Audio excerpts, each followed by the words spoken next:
요한복음 21장.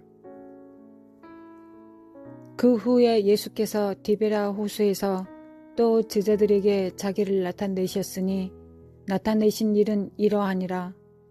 시몬 베드로와 디두모라 하는 도마와 갈릴리 가나 사람 나다나엘과 세베대의 아들들과 또 다른 제자 둘이 함께 있더니 시몬 베드로가 나는 물고기 잡으러 가노라 하니 그들이 우리도 함께 가겠다 하고 나가서 배에 올랐으나 그날 밤에 아무것도 잡지 못하였더니 날이 새어갈 때 예수께서 바닷가에 서셨으나 제자들이 예수이신 줄 알지 못하는지라.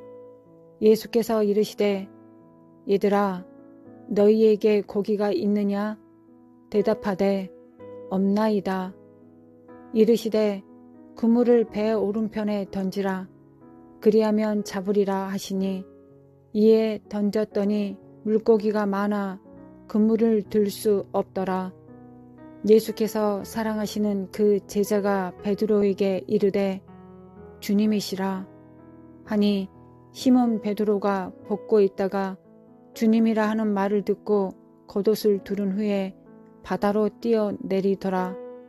다른 제자들은 육지에서 거리가 불과 한 50칸쯤 되므로 작은 배를 타고 물고기 든 그물을 끌고 와서 육지에 올라오니 숯불이 있는데 그 위에 생선이 놓였고 떡도 있더라. 예수께서 이르시되 지금 잡은 생선을 좀 가져오라 하시니 시몬 베드로가 올라가서 그물을 육지에 끌어올리니 가득히 찬 큰 물고기가 153마리라. 이같이 많으나 그물이 찢어지지 아니하였더라.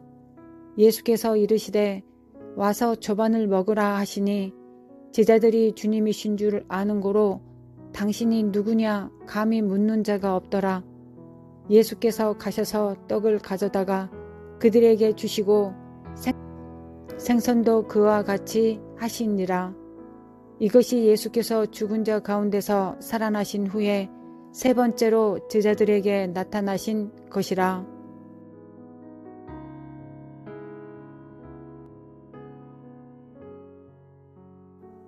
예수님은 십자가에 못 박히시고 죽으셨습니다.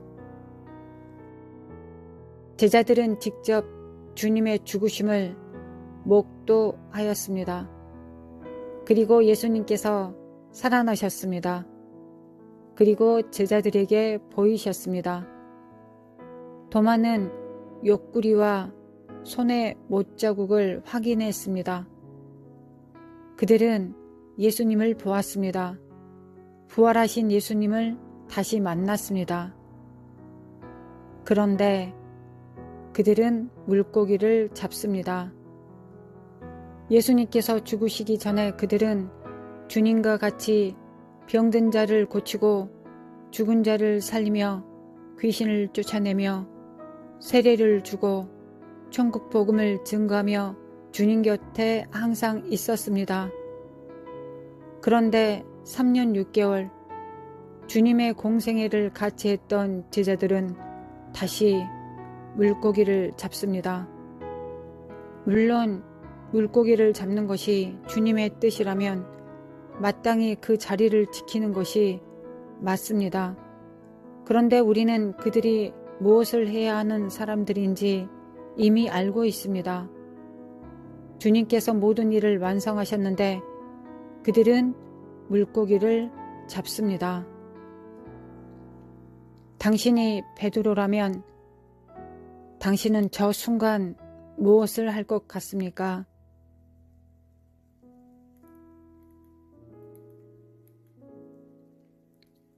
혹시 병을 고치고 천국 복음을 전하며 세례 요한처럼 회개와 하나님의 나라를 증거할 수는 없었을까요? 혹시 예수님께서 복음을 증거하시다가 죽으셨으니 추례당할까봐 혹은 죽을까봐 두려울 수도 있겠습니다. 아니면 예수님께서 40일 동안 항상 옆에 계시지 않으셨기 때문에, 또한 뭘 하라고 지시하지 않으셨기 때문에 특별히 할 게 없었을지도 모르겠습니다. 혹시 베드로는 주님을 3번이나 부인한 것에 대한 죄책감이 컸을까요?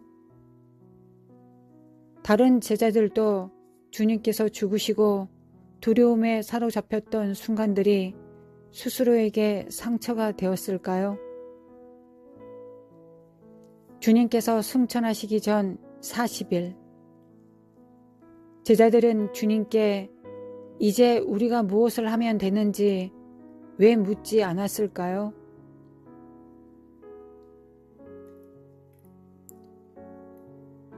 예수님을 만나 3년 6개월을 같이 보내면서 이젠 예수님 만나기 전 상태로 돌아갈 수 없는 그들이 되어 있습니다.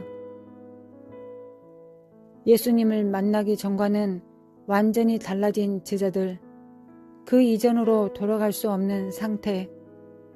그러나 미래의 길이 계획되지 않은 그들의 40일은 어떤 삶이었을까요? 그들은 물고기를 잡습니다. 그러나 밤이 맞도록 물고기를 잡지 못합니다. 새벽이 되어서도 물고기를 잡지 못합니다. 그들 앞에 예수님께서 오셔서 그물을 배 오른편으로 던지라, 그리하면 잡으리라 말씀하십니다. 예수님이 아니면 아무것도 아닌 것 같이 되어버린 작은 소자 11명의 제자들, 주님 만나 왕이 된 것 같았지만 주님을 만나 어린아이가 되어버린 11명의 소자들, 주님이 아니면 아무것도 아니요, 주님 없으면 뭐 하나 제대로 할 줄 아는 것이 없어진 제자들, 주님 안 계셨을 때는 훨훨 잘 날아다니는 날개가 달려있던 그들이 이젠 날개가 사라진 상태가 되어버렸습니다. 우리는 이 사람들을 제자라고 부릅니다. 당신은 제자입니까?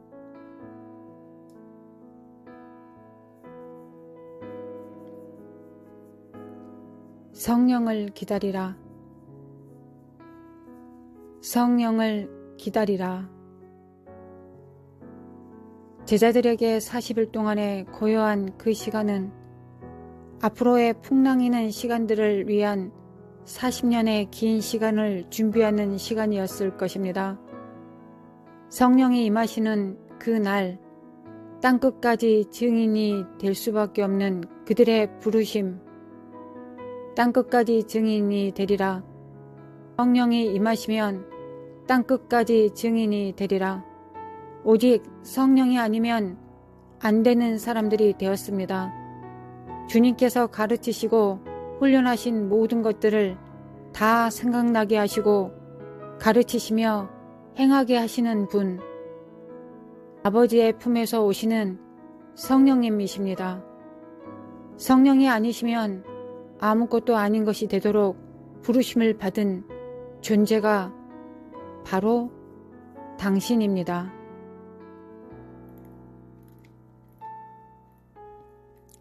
성령으로 하지 않으면 아무것도 안 되는 것이 정상인 사람들이 되었습니다. 당신은 정답을 이미 보았습니다. 성령으로 하면 당신은 산도 옮기고 주님보다 더 큰 일도 하게 될 것입니다. 영광도 고난도 받게 될 것입니다. 그리하여 결국 우리 안에 계신 성령님이 나타나지시면 그 모습은 주님을 꼭 닮은 모습이며 아버지를 꼭 닮은 모습입니다.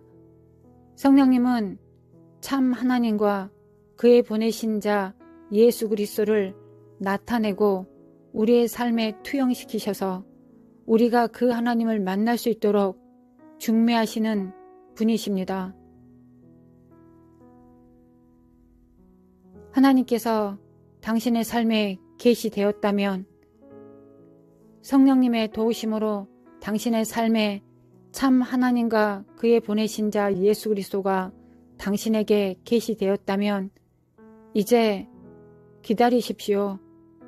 당신을 통해 당신 안에 계신 예수님과 참 하나님께서 당신을 통해 계시되어질 것입니다.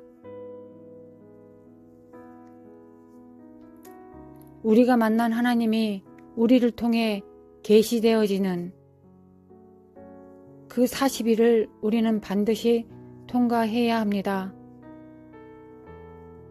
하나님 아버지, 우리를 태우시고 우리 안에 사시는 하나님만 나타내시옵소서. 하찮은 일이라도 성령으로 행하게 하시고 물 한 컵이라도 성령과 함께 섬기게 하소서. 우리 안에 성령께서 잘 사실 수 있도록 우리를 정결케 하여 주옵소서. 우리가 하나님 앞에 신실하게 하옵시며 사람들 앞에 정직하고 진실한 자들 될 수 있도록 인도하여 주옵소서. 우리는 악하지만 하나님께서 우리 안에서 나타나시면 우리의 육체의 허물들과 연약함들은 다 감추어지고 하나님만이 우리 안에 나타나지게 될 것입니다. 하나님 감사합니다. 때론 향방을 알 수 없는 40일간의 시간을 마주 대한다 할지라도 두려움 없이 주님이 오실 것을 기대하게 하소서. 얘들아, 배 우편으로 그물을 던져라. 그렇게 말씀하신 주님을 기다리며 또한 믿음으로 행하겠습니다. 예수님의 이름으로 감사하며 기도합니다. 아멘. 하나님, 사랑합니다. 감사합니다.